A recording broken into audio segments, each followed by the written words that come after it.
Everybody, I hope all is well. Hey, welcome back to the channel. We're doing a deep dive today and the draft. No trades, as said in the description. Pretty much, we're talking about the Washington Commanders, and they got a lot of picks. I had really thought about it, and I said to myself, this team could really rebuild really fast and right away if they know exactly how to land and how to make these players pop right off the chart. First things first, surprisingly enough, the Bears did not take in this mock draft Caleb Williams at number 1. So I went on ahead and I just took care of business and took care of him at number 2 for the Commanders. We know about Caleb Williams. He's probably the best player in the draft, him and Marvin Harrison Jr. So really there's no need to deep dive into that. But if you want just X's and O's, he's just pretty much at the helm. Sam Howell pretty much gets set down. He's the bench. Pretty much, he's not going to be used. So, you know, Kingsbury's coming in, offensive coordinator, really good. What I'm more focused on is the picks from the second round and third round. The gold round for me is what I usually call it. So, first things first, at 36, defensive tackle, D lineman, Trevon Sweat, coming out of Texas. He's the second best nose tackle in this draft behind Newton, of course, out of Illinois. This guy right away pretty much can help Alan Payne and the boys, pretty much an aging defensive line. And that's really where I want to have the focus at for this team specifically, because, again, I do double dip at D-line with Darius Robinson out of Missouri. This guy's arms is long, like, pause. Long arms. He's got great moves. Gets trapped in double teams a lot. Really not good at stunts, but I think just him in space on the edge kicking out, dude, I like this a lot. It's pairing him with Sweat on the inside, pretty much a big run stopper. And especially in that division with, you know, of course, them doing the whole, what is it, the push, whatever they call that with the Philadelphia Eagles. And then, of course, on top of that, stopping Saquon if he decides to say. And then the Dallas Cowboys, I don't know what they got going on. This will be a really good front for them right away, adding these two defensive players in the second round. I really like that. Really good value plays right there. Next up is Jeremiah Trotter Jr. out of Clemson, 6-foot linebacker, probably 6'1" with cleats on. I really like him. He's not the best linebacker in the draft. He's no Cedric Gray. He's no, Peyton Wilson. He's no Adrian Cooper, but he is a guy that handles his own, knows how to take care of business. You can kind of actually, with his size and his weight, you can kind of move him up to safety, kind of have that whole, he can really cover. He's really light on his feet. A game I really want you to watch is a tape against Notre Dame. That's kind of where you kind of want to see his whole flourish, like where he kind of just explodes on tape. I like him a lot there. Jeremiah also has some things that he can work on too as well. Pretty much more so just if he's going to blitz, that's not really his thing. He's not really a big blitzer. Now, some games on the tape, like, of course, North Carolina State, Duke, those are gimme games, right? Clemson's a big brand school. I expect that to happen. Mismatches, defensive line, pretty much overpowered offensive line. It's just too much talent on one tape. Too much talent in one game, on one side for one team. I get that from Jeremiah Trotter. He's supposed to do that in those games. However, in those games like the Georgia game last year, goes missing when it comes to the blitz package. But coverage, he's really good at that. So that's why I think this is where you really start to help out. So obviously, if you see where I'm going with the trend here, definitely with Dan Quinn getting Sweat, Robinson, Trotter, automatically you can tell I'm going heavy defense in this draft for a reason, because I know that Dan Quinn is going to take care of that defense and rebuild it, because they've lost Chase Young and Montez Sweat. So really, and on the clips of losing some of their first corner ones and corner twos. So right now, they really got to go back and rebuild this defense and vamp it with a lot of youth and talent. And I'm going to do that again by saying getting Josh Newton out of TCU. Josh Newton had a horrible first game to me against Colorado. And then after that, it's like his feet just got settled. He just got better as the season went along. And the only reason why I say that is because it went from him being a cover corner to man, to press, back to man, back to press. I watched a lot of tape of him in the Big 12, I'm sorry. Just really just in your face, nice. He kind of reminds me, he's not a diamond in the rough, no. He's definitely a project player. A lot of these guys are project players, pretty much coming from this list down. Well, no, 2 more project players. The rest of them aren't. Josh Newton, he's really a project player. I kind of want to see him more cover the slots. And I can see him getting some good reps too against Terry McLaurin, Jahad Dotson, stuff like that. That's going to be really, really a smart move for them to just go ahead and just beef up that whole corner. Have him as a third option at corner to pretty much take those slot guys out of the game. And that's what I like. Obviously, the whole college football is developing faster and faster and faster, and therefore the NFL is going to do the same thing. So you can see that with Josh Newton really getting involved on tape. Next up is Braden Rice, who I think is a absolute stud at receiver. Obviously the son of Jerry Rice, so some traits got to be in the genes, right? So I think he's the best second tier. He's the best second tier at receivers in this class.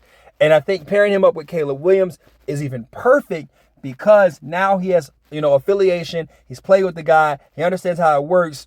All that factors in. And I really love how pretty much Rice he's 6'3", 200 plus. He just gets open. If you watch his tape, he's always open. He's 7'11". He is always open. Quick trip. He's always open. What else is 24 hours? I don't know. But he is just, oh man, in the Senior Bowl, he dominated. He erupted so much. It was crazy. So, watching Rice on tape and then adding him to this, you got Scary Terry, a.k.a. McLaurin over there. Then you've got Jahad Dotson. Now you add Rice on there. You can put Rice on the outside, too, on top of that. That's the beauty of having Rice. You can put him on the outside, and he's so dangerous that he's fast, too, now. Don't get it twisted. He's quicker than what you think. I think the 40 time and pads in-game speed is two different things we have to look at when it comes to certain players. Now, with all that being said, I know that I went heavy defense and I've only dropped one offensive player outside of Caleb Williams. I want to reiterate that the rest of this draft is straight offense. Next up at 137 is Braylon Allen. 6'1", 6'2", depends on how he measures at the combine. Running back out of Wisconsin. He gives me a feel of Jonathan Taylor mixed with a little bit of, I don't know if you guys remember the old running back from back in the day.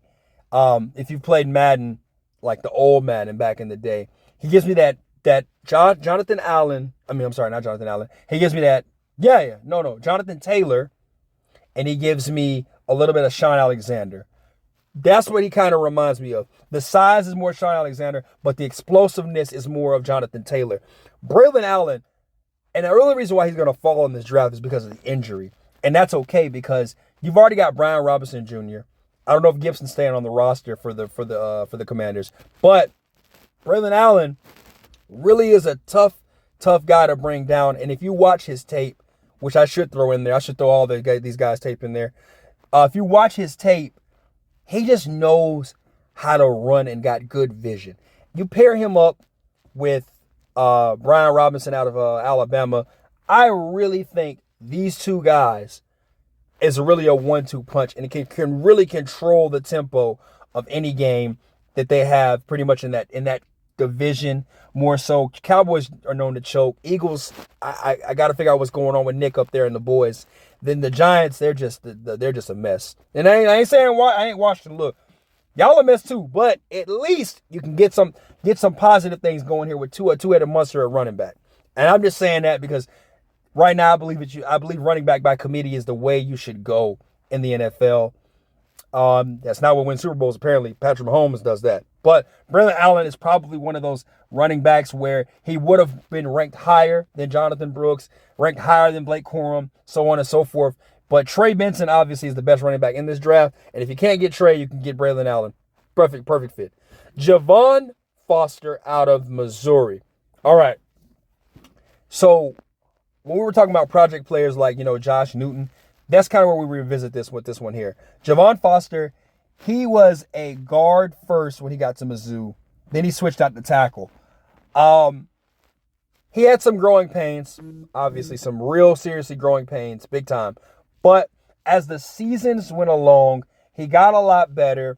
He's got the perfect size to play tackle. He can play interior. I know that you're strictly looking for what you want around this time in the draft. I'm just looking for depth at offensive line. And I'm going to really reiterate that again with the Commanders, because I think that we got to protect Caleb now. So we got to start getting depth on the offensive line.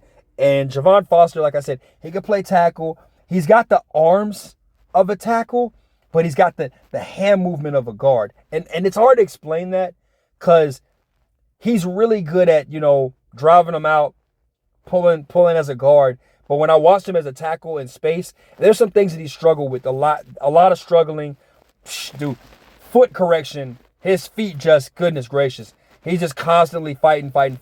But I'm talking about a lot of negatives. The reason why I bring this up is pass protection. He seems to be really good at that. That's something that he's strong at, is his pass protection. And that's what I like.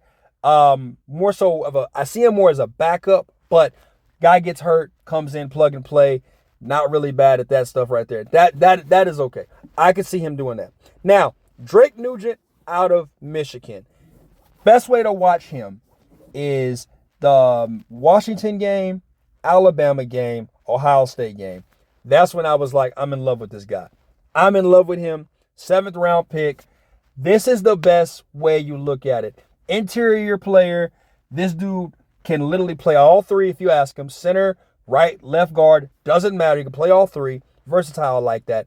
And the thing is, though, if you watch the Ohio State game, the running lanes. Jeez Louise. It's like they went behind this guy right here, Drake Nugent. And, dude, he opened. It's like, you know how Moses parted the Red Sea? That's how he was. He was literally parting, open up blocking lanes for him. And the Penn State game, when they couldn't get a passing attack going, this dude right here, McCarthy, Donovan Edwards, or, Blake Corum. And a great offensive line only gets, more greater as the best of the running back runs. And that's kind of what we're looking for here, right? So as you can see, with Robinson, you add Braylon Allen back there, they can finally run the ball, take some pressure off of Caleb, because it's going to be rough. It's going to be rough these first few weeks for the Commanders coming out in the season. But if this is the draft that they go for, this is no trades, by the way, on top of that. But I'm really liking what I see out of here. They got a lot of picks. They could turn their team around a lot of picks here. So you guys let me know in the comments what you think. As always, I'm subject to be wrong. Let me know. Just let me know what you think, for real. Once again, y'all take it easy, okay? Have a good day.